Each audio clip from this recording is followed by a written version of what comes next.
Selamat pagi Bu Kli dan teman-teman. Perkenalkan, kami dari kelompok yang membahas tentang transfer pricing atau penentuan harga transfer.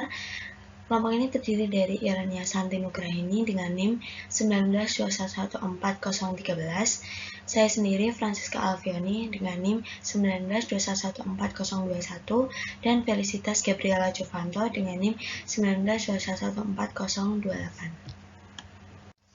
Pada bab ini akan membahas mengenai beberapa pendekatan dalam menentukan harga transfer untuk transaksi antar pusat laba dan sistem negosiasi dan arbitrase yang sangat penting dalam penggunaan harga transfer. Kemudian, terdapat pembahasan terkait penentuan harga jasa yang diberikan oleh unit-unit staf korporat ke pusat laba. Tujuan penentuan harga transfer. Adapun tujuan harga transfer dirancang guna membagi pendapatan yang diterima oleh masing-masing pusat laba secara merata, yaitu ada 4. Yang pertama, memberikan informasi yang relevan kepada setiap unit usaha untuk menentukan imbal balik yang optimum antara biaya dan pendapatan perusahaan. Yang kedua, menghasilkan keputusan yang selaras dengan cita-cita. Yang ketiga, membantu pengukuran kinerja ekonomi dari setiap unit usaha tersebut. Yang keempat, memberikan sistem yang mudah dimengerti dan dikelola dengan baik. Selanjutnya, ada metode penentuan harga transfer. Dalam arti sempit, harga transfer ialah nilai yang diberikan atas suatu transfer barang atau jasa dalam suatu transaksi, di mana setidaknya salah satu dari kedua belah pihak yang terlibat di dalamnya adalah pusat laba. Yang pertama ada prinsip dasar. Prinsip dasar dari penentuan harga transfer adalah harga transfer sebaiknya serupa dengan harga yang akan dikenakan seandainya produk tersebut dijual ke konsumen luar atau dibeli dari pemasok luar. Sulitnya adalah adanya fakta mengenai banyak terdapat pertimbangan dalam literatur mengenai bagaimana harga jual ke pihak luar ditentukan. Pusat laba di suatu perusahaan memberikan produk dari dan menjual ke satu sama lain, maka terdapat dua keputusan yang harus diambil untuk setiap produk, yaitu yang pertama, apakah perusahaan harus memproduksi sendiri produk tersebut atau membelinya dari pemasok luar? Hal ini merupakan keputusan sourcing. Yang kedua, jika diproduksi sendiri, pada tingkat harga berapakah produk tersebut akan ditransfer antar pusat laba. Hal ini merupakan keputusan harga transfer. Kemudian, dalam penentuan sistem harga transfer, sebenarnya dapat bervariasi, mulai dari yang paling sederhana hingga paling rumit. Namun, itu semua tergantung pada sifat dari usahanya tersebut. Yang kedua, ada situasi ideal. Suatu harga transfer berdasarkan harga pasar akan menghasilkan keselarasan cita-cita apabila terdapat kondisi seperti berikut. Yang pertama, orang-orang yang kompeten. Para manajer harus melihat kinerja jangka panjang dan kinerja jangka pendek dari pusat tanggung jawab mereka. Yang kedua, ada atmosfer yang baik. Manajer harus menjadikan profitabilitas sebagai cita-cita yang penting dan perlu pertimbangan yang signifikan dalam penilaian kinerja mereka. Yang ketiga ada harga pasar. Harga pasar dikatakan ideal yaitu yang berdasarkan harga pasar normal dan mapan dari produk identik yang sedang ditransfer. Harga pasar tersebut juga dapat diturunkan guna mencerminkan penghematan dari penjualan di dalam suatu perusahaan. Yang keempat ada kebebasan memperoleh sumber daya. Para manajer sebaiknya diizinkan untuk memilih alternatif yang paling baik untuk mereka, terutama dalam kebebasan memperoleh sumber daya. Manajer pembelian harus bebas untuk membeli dari pihak luar, dan manajer penjualan harus bebas untuk menjual ke pihak luar juga. Maka, kebijakan harga transfer akan memberikan hak kepada setiap manajer pusat laba untuk berurusan baik dengan pihak di dalam maupun di luar perusahaan. Kemudian, dengan begitu pasar akan membentuk suatu harga transfer. Yang kelima ada informasi penuh. Para manajer harus mengetahui semua alternatif yang ada, serta adanya biaya dan pendapatan yang relevan dari setiap alternatif tersebut. Yang terakhir ada negosiasi. Adanya negosiasi adalah salah satu hal yang penting demi kelancaran mekanisme kerja terkait dengan negosiasi kontrak antar unit usaha. Yang ketiga, ada hambatan-hambatan dalam mencari sumber daya. Akibat kondisi sekarang, di mana manajer pusat laba tidak memiliki kebebasan dalam mengambil keputusan, maka berakibat pada kebijakan harga transfer yang ada. Berikut adalah hambatan-hambatan dalam memperoleh sumber daya. Yang pertama, ada pasar yang terbatas. Adanya keterbatasan pasar bagi pusat laba tak lepas dari beberapa alasan berikut. Yang pertama, keberadaan kapasitas internal mungkin membatasi pengembangan penjualan eksternal. Yang kedua, apabila suatu perusahaan merupakan produsen tunggal dari produk yang terdiferensiasi, tidak adanya sumber daya dari luar.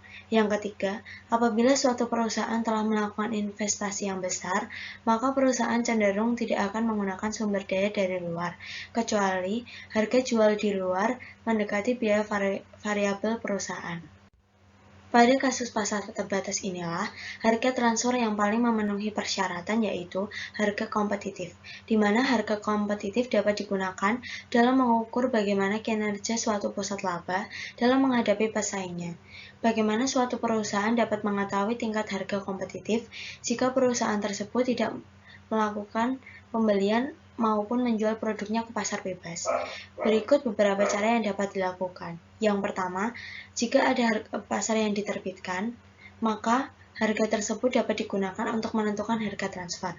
Jika tidak ada, maka terbitan harus merupakan harga sebenarnya yang dibayarkan di pasar bebas, dan kondisi yang ada di pasar bebas tersebut harus konsisten dengan kondisi yang ada di dalam perusahaan.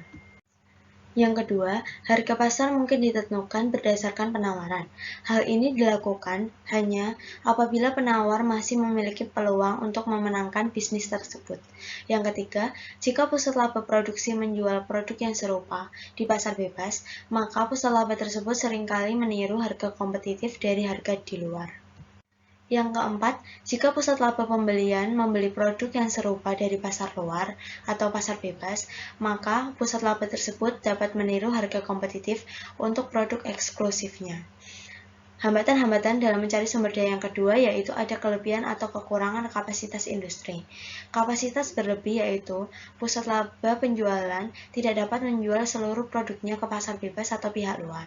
Kemudian, adanya kekurangan kapasitas produksi dalam suatu industri yaitu pada saat pusat laba pembelian tidak dapat memperoleh produk yang diperlukan dari luar, sementara pusat laba penjualan dapat menjual produknya ke pihak luar. Baik, selanjutnya kita akan membahas tentang harga transfer berdasarkan biaya. Jika harga kompetitif tidak tersedia, maka harga transfer dapat ditentukan berdasarkan biaya ditambah laba. Meskipun harga transfer semacam ini sangat rumit untuk dihitung dan hasilnya kurang memuaskan dibandingkan dengan harga berdasarkan pasar. Ada dua keputusan yang harus dibuat dalam sistem harga transfer berdasarkan biaya ini. Yang pertama, bagaimana menentukan besaran biaya, dan yang kedua adalah bagaimana menghitung markup laba. Yang pertama ini ada dasar biaya. Dasar yang umum adalah biaya standar. Dan jika biaya standar ini digunakan, maka dibutuhkan suatu insentif untuk menerapkan standar yang ketat dan untuk meningkatkan standar tersebut. Lalu, biaya aktual tidak boleh digunakan karena adanya faktor inefisiensi produk, laba diteruskan ke pusat laba pembelian. Lalu yang kedua, kita akan membahas tentang markup laba. Untuk menghitung markup laba, terdapat dua keputusan. Yang pertama, apa dasar markup laba tersebut, dan tingkat laba yang diperbolehkan. Dasar yang paling mudah dan umum dipergunakan adalah persentase dari biaya. Meskipun demikian, jika dasar tersebut digunakan, maka tidak ada pertimbangan atas modal yang diperlukan. Dasar yang secara konsep lebih baik adalah persentase dari investasi. Tetapi untuk menghitung investasi yang akan dikenakan ke setiap produk yang dihasilkan, dapat menimbulkan permasalahan teknis. Jika menggunakan dasar biaya historis suatu aktiva, maka fasilitas baru yang dirancang untuk mengurangi harga secara aktual dapat meningkatkan biaya karena aktiva yang lama menjadi dinyatakan terlalu rendah. Masalah kedua dalam penyisihan laba adalah besarnya jumlah laba. Persepsi manajemen senior atas kinerja keuangan dari suatu pusat laba akan dipengaruhi oleh laba yang ditunjukkan oleh pusat laba tersebut. Konsekuensi, jika mungkin, penyisihan laba harus dapat mendekati tingkat pengembalian yang akan diproses seandainya unit usaha tersebut merupakan perusahaan independen yang menjual produknya ke konsumen luar. Solusi konseptual adalah membuat penyisihan laba berdasarkan investasi yang dibutuhkan untuk memenuhi volume yang diminta oleh pusat laba pembelian. Nilai investasi tersebut dihitung pada tingkat standar dengan aktiva tetap dan persediaan pada tingkat biaya penggantian.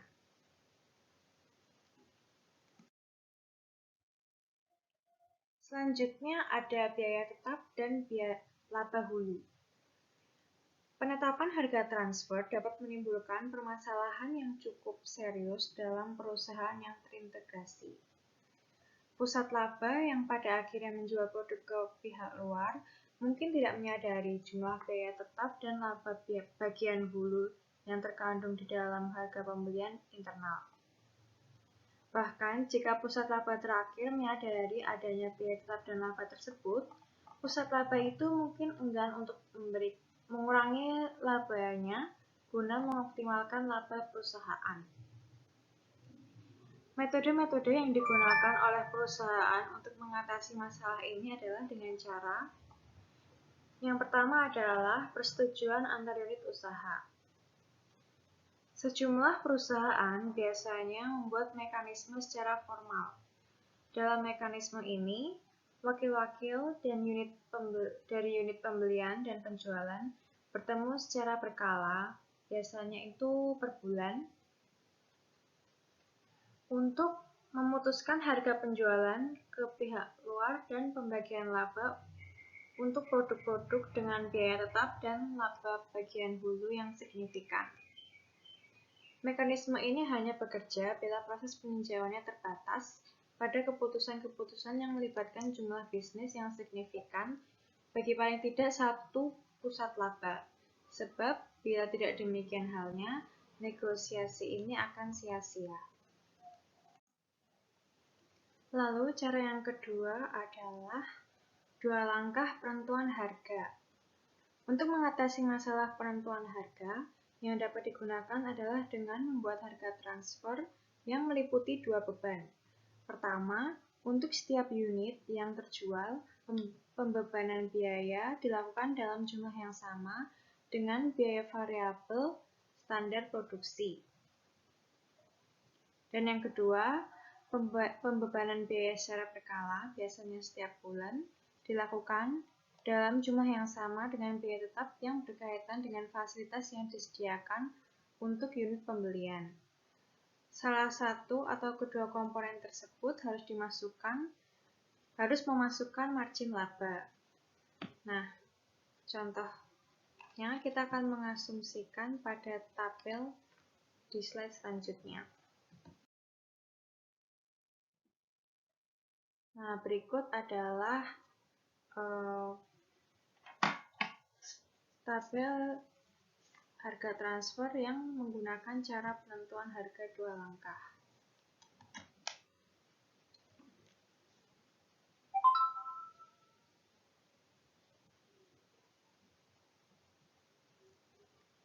Di dalam contoh ini dapat kita ketahui bahwa perkiraan penjualan bulanan untuk unit usaha X ke unit usaha Y adalah sebesar 5.000 unit.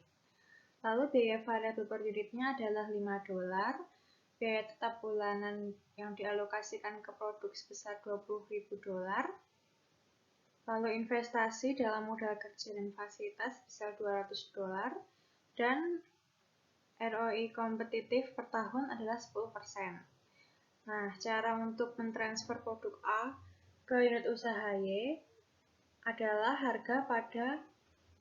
pada harga per unit yang dihitung dengan biaya variabel per unit seperti yang kita ketahui sebesar $5, lalu biaya tetap per unit itu ditambah sebesar $4 yang didapat dari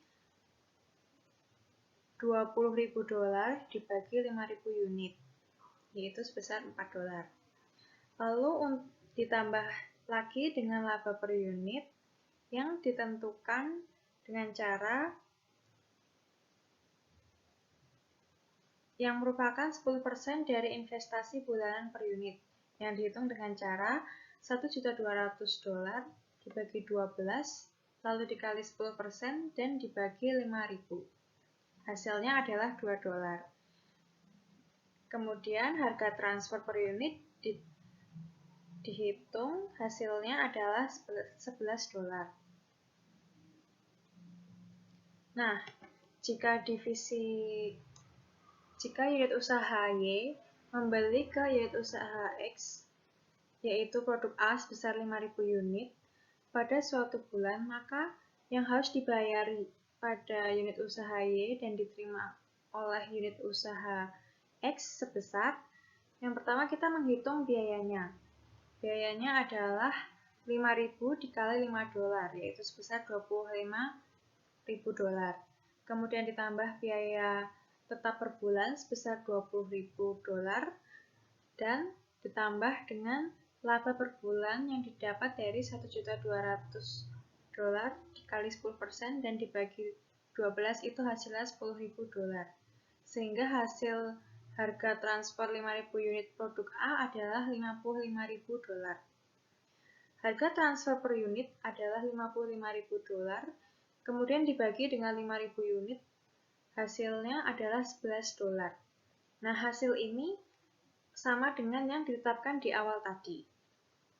Dan jika unit usaha Y membeli ke unit usaha X, misalnya produk A sebesar 4.000 unit, maka pada suatu bulan yang harus dibayar Y dan diterima X adalah sebesar biayanya itu didapat dari 4.000 dikali $5, sebesar $20.000. Kemudian ditambah dengan biaya tetap per bulan sebesar $20.000 dan ditambah laba per bulan yang didapat dari $1.200.000 dikali 10% dibagi 12, yaitu hasilnya $10.000. Total harga transfer 4.000 unit produk A itu adalah $50.000. Nah, harga transfer per unit didapat dari $50.000 dibagi 4.000 unit itu hasilnya $12,5. Nah, harga ini berbeda dengan yang ditetapkan di awal karena unit usaha Y harus menanggung penalti karena tidak menggunakan fasilitas X yang telah disediakan. Dengan demikian, dengan metode dua langkah ini, biaya variabel perusahaan untuk produk A identik dengan biaya variabel unit Y untuk produk ini. Dan unit Y akan membuat keputusan pemasaran jangka pendek yang tepat. Unit Y juga memiliki informasi arus biaya tetap dan laba bagian hulu yang berhubungan dengan produk A, dan ia dapat menggunakan data-data tersebut untuk keputusan jangka panjang. Biaya tetap dalam metode penentuan harga dua langkah ini dihitung berdasarkan kapasitas yang tersedia untuk memproduksi produk A yang dijual ke unit Y. Investasi yang tercermin dari kapasitas tersebut dialokasikan ke produk A. Tingkat pengembalian investasi ROI yang diperoleh unit X dari produk kompetitif dan jika mungkin dapat dibandingkan, dihitung dan dikalikan dengan investasi yang ditunjukkan untuk produk tersebut.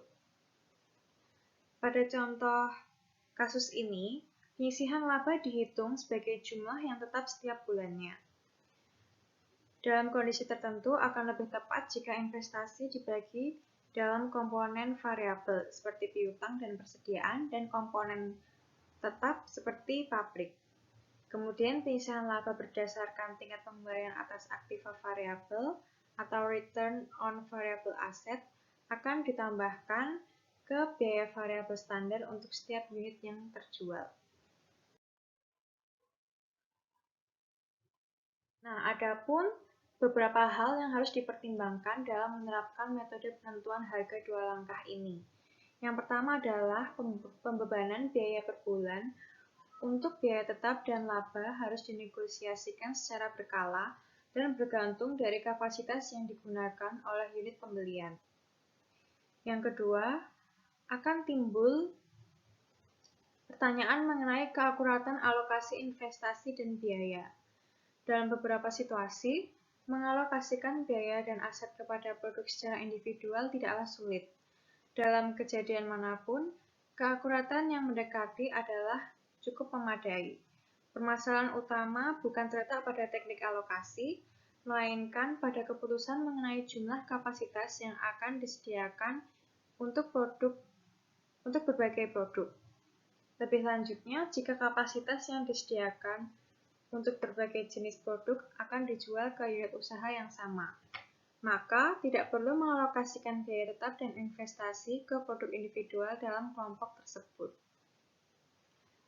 Lalu yang ketiga, ada kinerja laba dari unit produksi tidak mempengaruhi volume penjualan dari unit final. Hal ini menyelesaikan masalah yang muncul ketika usaha pemasaran oleh unit usaha lain mempengaruhi kinerja laba dari unit produksi murni. Selanjutnya, mungkin terdapat konflik antara kepentingan dari unit produksi dengan kepentingan perusahaan. Jika kapasitas terbatas, unit produksi dapat meningkatkan laba dengan cara menggunakan kapasitasnya untuk memproduksi bagian untuk dijual ke pihak luar, jika hal tersebut menguntungkan. Nah, kelemahan ini dapat diatasi dengan menentukan bahwa unit pemasaran memiliki prioritas utama dalam menggunakan kapasitas tersebut. Dan pertimbangan yang terakhir adalah metode ini mirip dengan penentuan harga, ambil atau bayar, yang biasa disebut take or pay, yang sering digunakan oleh perusahaan-perusahaan sarana umum, saluran pipa, dan tambang batu bara, serta dalam kontrak jangka panjang lainnya. Lalu, cara yang selanjutnya adalah pembagian laba. Sistem pembagian laba atau profit sharing ini dapat digunakan untuk memastikan keselarasan antara kepentingan unit usaha dan perusahaan. Nah, sistem ini beroperasi dengan cara yang pertama ada produk tersebut ditransfer ke unit pemasaran pada biaya variabel standar. Dan yang kedua, setelah produk terjual, unit-unit usaha membagi kontribusi yang dihasilkan, yang merupakan hasil penjualan dikurangi biaya variabel produksi dan pemasaran. Penggunaan metode penentuan harga ini mungkin tepat jika permintaan terhadap produk yang dihasilkan tidak cukup stabil untuk menjamin lokasi fasilitas secara permanen, seperti dalam metode dua langkah tadi. Pada umumnya, metode ini benar-benar membuat kepentingan unit pemasaran selaras dengan kepentingan perusahaan. Namun, perusahaan yang melaksanakan sistem pembagian laba semacam ini akan menimbulkan beberapa masalah teknis.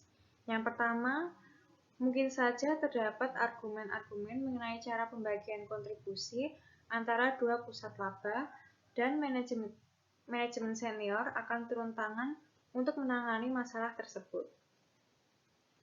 Hal ini membutuhkan waktu dan biaya, serta bertentangan dengan alasan dari desentralisasi, yaitu otonomi para manajer unit usaha.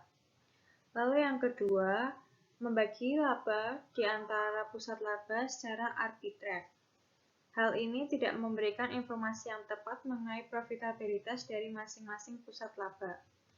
Dan yang ketiga, karena kontribusi yang ada tidak akan dialokasikan sampai penjualan selesai dilakukan, maka kontribusi unit produksi bergantung pada kemampuan unit pemasaran untuk menjual pada harga penjualan aktual. Unit produksi mungkin merasa diperlakukan dengan tidak adil dalam situasi ini.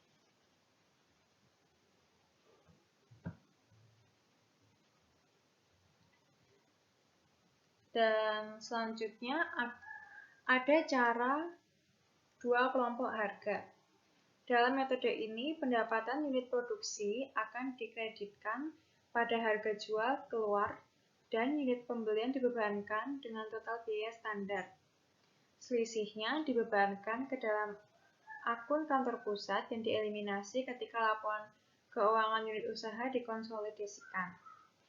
Metode penentuan harga transfer ini terkadang digunakan ketika ada konflik antara unit pembelian dan penjualan yang tidak dapat diselesaikan oleh metode yang lain. Dengan metode ini, baik unit pembelian maupun penjualan akan memperoleh manfaat. Namun ada beberapa kelemahan dari sistem yang menggunakan dua kelompok harga ini.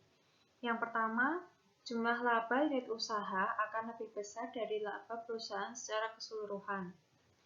Yang kedua, menciptakan suatu ilusi bahwa unit usaha menghasilkan uang, sedangkan kenyataannya perusahaan mengalami kerugian secara keseluruhan karena debit ke kantor pusat. Dan yang ketiga, sistem ini dapat memicu unit usaha untuk hanya berkonsentrasi pada transfer internal karena terpaku pada markup yang bagus dengan mengorbankan penjualan keluar. Dan yang keempat, itu adanya tambahan pembukuan yang terlibat dalam pendebitan akun kantor pusat setiap kali ada transfer dan kemudian dieliminasi atas akun ini ketika laporan keuangan unit usaha dikonsolidasi. Dan yang kelima, fakta bahwa konflik di antara unit bisnis akan berkurang dalam sistem tersebut. Konflik ini juga dapat dilihat sebagai kelemahan. Kadang-kadang konflik ini mengenai harga transfer menandakan adanya permasalahan di dalam struktur organisasi atau dalam sistem manajemen. Dengan metode dua kelompok harga, konflik-konflik ini dapat dikurangi sehingga tidak menghadapkan manajemen senior kepada permasalahan seperti ini. Yang selanjutnya berkaitan dengan penentuan harga jasa korporat. Terdapat beberapa masalah yang berkaitan dengan pembebanan unit usaha atas jasa-jasa yang disediakan oleh unit staf korporat. Biaya unit staf jasa pusat ditujukan untuk unit usaha yang tidak memiliki kendali seperti akuntansi pusat, hubungan masyarakat, dan juga administrasi dikeluarkan. Terdapat dua jenis harga transfer. Yang pertama, untuk jasa pusat yang harus diterima oleh unit penerima, di mana unit penerima dapat mengendalikan jumlah yang digunakan paling tidak secara parsial. Jenis transfer yang kedua, untuk jasa pusat yang dapat diputuskan oleh unit usaha apakah akan digunakannya atau tidak. Yang selanjutnya, pengendalian atas jumlah jasa. Terdapat tiga teori pemikiran yang berkaitan dengan hal pengendalian atas jumlah jasa. Yang pertama, suatu unit usaha harus membayar biaya variabel standar dari jasa yang telah diberikan. Jika membayar kurang dari jasa yang diberikan, maka unit usaha akan termotivasi untuk menggunakan jasa-jasa dalam jumlah yang lebih banyak daripada yang dibenarkan secara ekonomis. Sedangkan jika para manajer unit usaha diharuskan untuk membayar lebih dari biaya variabelnya, maka mereka mungkin tidak akan menggunakan jasa-jasa yang diberikan. Teori yang kedua, teori yang menyarankan harga yang sama dengan biaya variabel standar ditambah bagian yang wajar dan juga biaya tetap standar yaitu full cost. Jika unit usaha tidak mempercayai bahwa jasa tersebut bernilai sebesar itu, maka ada sesuatu yang salah dalam kualitas unit usaha tersebut. Biaya penuh artinya biaya jangka panjang dari perusahaan dan hal tersebut merupakan sesuatu yang harus dibayarkan. Teori yang ketiga, yaitu teori yang menyarankan harga yang sama dengan harga pasar atau biaya penuh standar ditambah dengan margin laba. Harga pasar akan digunakan Jika tidak, maka dapat menggunakan harga sebesar biaya penuh ditambah dengan ROI yang digunakan. Yang selanjutnya berkaitan dengan pilihan penggunaan jasa. Terdapat dua pilihan penggunaan jasa, yaitu unit jasa sentral dan bukan unit jasa sentral. Unit bisnis dapat memperoleh jasa tersebut dari berbagai cara, di antaranya dari pihak luar, kemudian dengan menggunakan kemampuan sendiri, dan juga memilih untuk tidak menggunakan jasa tersebut sama sekali. Biasanya pemilihan penggunaan jasa ini dilakukan pada aktivitas seperti teknologi informasi, kelompok konsultasi internal, dan pekerjaan perawatan. Pusat-pusat jasa ini harus berdiri sendiri secara independen. Yang kedua, kesederhanaan dari mekanisme harga. Harga yang dibebankan untuk jasa korporat tidak akan mencapai tujuan, kecuali menghitung dengan cara yang mudah untuk dipahami dan dimengerti oleh para manajer unit usaha. Yang selanjutnya berkaitan dengan administrasi harga transfer. Terdapat beberapa kebijakan yang berkaitan dengan pelaksanaan yang tadi sudah dipilih, yaitu yang pertama negosiasi. Harga transfer ditentukan dengan kesepakatan antara unit yang membeli dan unit yang menjual. Atau bisa dibilang, harga transfer tidak ditentukan oleh kelompok staf pusat. Terdapat beberapa alasan yang penting berkaitan dengan hal ini. Yang pertama, adanya kepercayaan bahwa dengan menetapkan harga jual dan mencapai kesepakatan atas harga pembelian yang paling sesuai merupakan salah satu fungsi utama dari manajemen lini. Alasan yang kedua, unit bisnis biasanya memiliki informasi yang paling baik berkaitan dengan pasar dan biaya-biaya yang ada, sehingga merupakan pihak yang paling tepat untuk mencapai harga yang paling pantas. Unit-unit usaha juga harus mengetahui beberapa aturan dasar yang dijadikan patokan dalam melakukan negosiasi harga tersebut. Yang kedua, arbitrase dan penyelesaian konflik. Harga transfer ditentukan dengan menengahi penentuan harga transfer atas unit yang membeli dengan unit yang menjual oleh pihak korporat melalui arbitrator. Tingkat formalitas yang digunakan itu tergantung pada jenis dan luasnya potensi arbitrase harga transfer. Arbitrase harga transfer merupakan tanggung jawab dari suatu kelompok atau eksekutif tingkat atas kantor pusat, karena keputusan arbitrase memiliki dampak yang mempengaruhi laba unit-unit usaha. Terdapat beberapa cara untuk dapat melakukan arbitrase.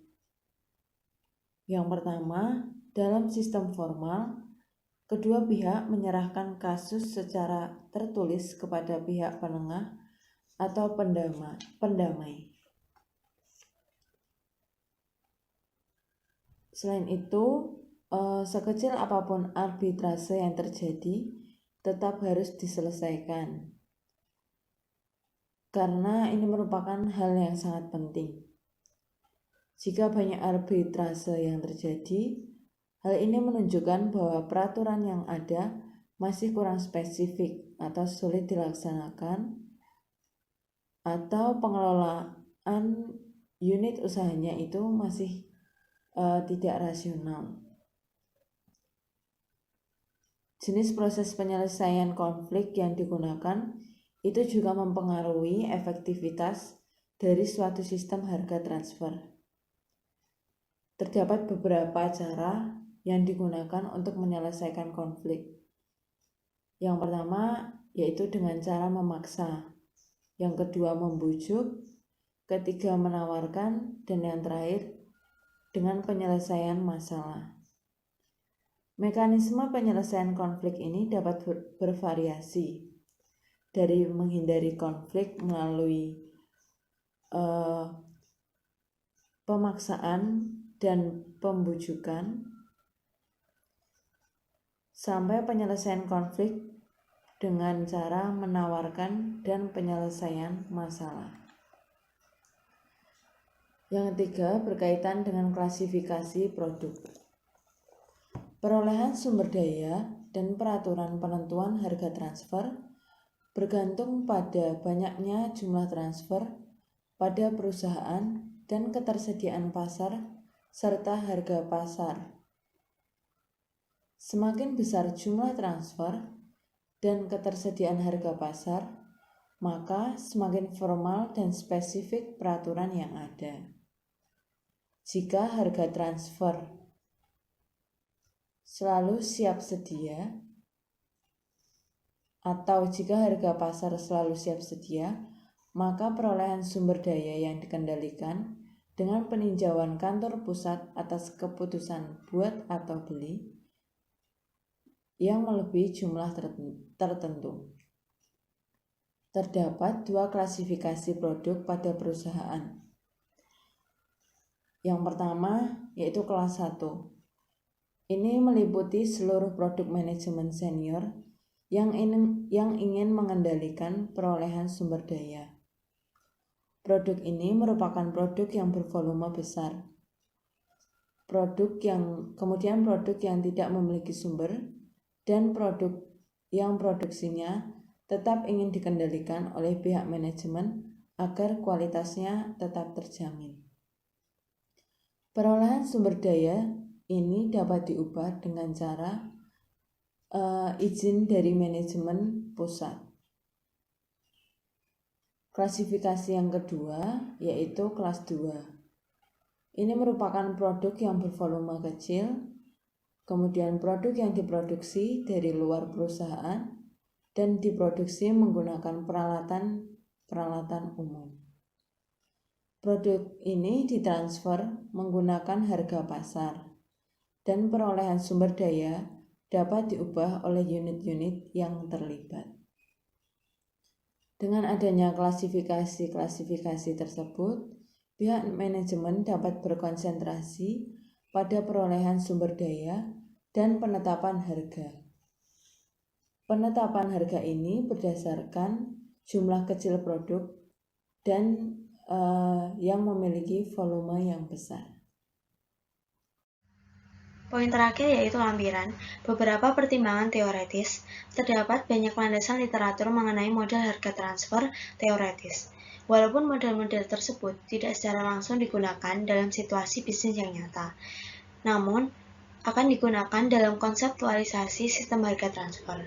Model-model tersebut dibagi menjadi 3 jenis. Yang pertama yaitu model ekonomi.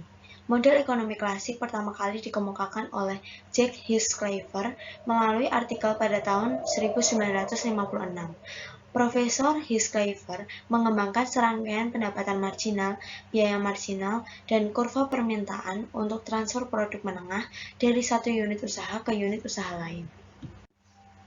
Adanya kesulitan dari pengembangan profesor di atas, yaitu model yang dikemukakan hanya dapat digunakan ketika beberapa kondisi khusus terpenuhi. Misalnya kondisi yang tidak memperbolehkan ada alternatif penggunaan atas fasilitas dalam pembuatan produk menengah. Maka, model tersebut hanya dapat diterapkan pada situasi di mana unit penjualan hanya memproduksi satu jenis produk menengah yang akan ditransfer ke satu unit pembelian saja, di mana unit pembelian ini menggunakan produk menengah untuk menghasilkan produk akhir tunggal. Selanjutnya ada model program linier. Model program linier adalah model yang berdasarkan pendekatan biaya kesempatan. Model ini juga mengkombinasikan hambatan-hambatan kapasitas. Model ini menghitung pola produksi optimal perusahaan. Dengan menggunakan pola ini, model program linear menghitung nilai yang menunjukkan kontribusi laba dari setiap sumber daya yang langka.